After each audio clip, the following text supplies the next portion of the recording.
लूची हलवा और school gate का साधु। कभी किसी छोटे पहाड़ी कस्बे में एक स्कूल था, शांत, सुंदर और फूलों से सजा। इसी स्कूल में पढ़ती थी एक प्यारी सी लड़की, पार्वती। पार्वती कोई साधारण लड़की नहीं थी। वह सुंदर थी, समझदार थी और उसमें एक अलौकिक तेज था। सारे शिक्षक और सहपाठी उसे मानते थे, लेकिन वह खुद को बस एक सामान्य छात्रा मानती थी। उसे पढ़ाई के साथ साथ पूजा, पकवान बनाना और दूसरों की सेवा करना बहुत पसंद था। पर एक अजीब बात थी, उसके स्कूल के गेट पर हर दिन एक पागल सा साधु बैठा होता था। उसकी जटाएं बिखरी रहती थी, शरीर पर चिथड़े लिपटे रहते और कभी-कभी वह गेट के ठीक बीच में बैठकर बच्चों को स्कूल में घुसने से रोक देता। शुरू में बच्चे डरते थे। कुछ माँ बाप ने स्कूल में शिकायत भी की, पर वह साधु न किसी से कुछ मांगता, न किसी को नुकसान पहुंचाता। बस चुपचाप बैठा रहता, आंखें आधी बंद, मानो किसी और लोक में हो। पार्वती ने भी उसे देखा, लेकिन वह न डरी न चिढ़ी। उसे उस साधु की आंखों में कुछ जाना पहचाना लगा, जैसे वह कोई अपना हो। एक दिन पार्वती के मन में विचार आया। मां कहती हैं, भूखे को खाना खिलाना सबसे बड़ा धर्म है। उसने सोचा। उस दिन उसने अपने छोटे से टिफिन में लूची और हलवा रखा, खुद बनाया हुआ। स्कूल पहुंचते ही वह साधु के पास गई, चुपचाप टिफिन खोला और बोली, बाबा, भूख लगी होगी, खा लीजिए। साधु ने कुछ पल आंखें खोली, पार्वती की ओर देखा, गहराई से, जैसे वर्षों से जानता हो। फिर उसने मुस्कुराकर वह लूची हलवा लिया और धीरे धीरे खाने लगा। अगले दिन से यह एक आदत बन गई।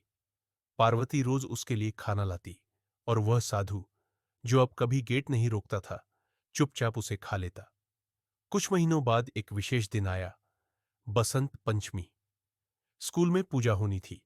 सभी बच्चे पीले कपड़े पहनकर आए थे। पार्वती ने भी एक हल्के पीले रंग की साड़ी पहनी थी।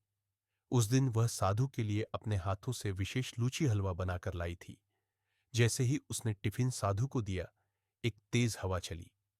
चारों ओर एक दिव्य प्रकाश फैल गया। साधु की चिथड़े जैसे वस्त्र धीरे धीरे गायब होने लगे और उनके स्थान पर चमकदार बाघंबर, रुद्राक्ष और त्रिशूल प्रकट हुए। बच्चे, शिक्षक और पार्वती स्तब्ध रह गए। सबके सामने अब कोई साधारण पागल नहीं, बल्कि स्वयं महादेव खड़े थे, त्रिनेत्रधारी, जटाजूटधारी, शांत और करुणामयी। पार्वती के आंसू बहने लगे, पर डर से नहीं, अपार प्रेम और विस्मय से। भोलेनाथ, आप? महादेव मुस्कुराए। मैं जानता था पार्वती, तुम ही हो। इस जन्म में भी, उस जन्म की तरह तुमने ही मुझे पहचाना। मेरी भूख, मेरी चुप्पी, मेरी साधना।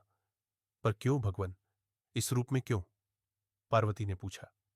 परीक्षा थी, प्रेम की, सेवा की, बिना किसी पहचान के अपनाने की। और तुम सफल हुई, मेरी अर्धांगिनी बनने के योग्य। उस दिन उस स्कूल के आंगन में एक अद्भुत घटना हुई। खुले आसमान के नीचे, फूलों की वर्षा के बीच, देवताओं की उपस्थिति में भगवान शिव ने पार्वती का हाथ थामा। ब्रह्मा जी ने विवाह संपन्न करवाया। स्कूल के बच्चे, शिक्षक और कस्बे के लोग साक्षी बने।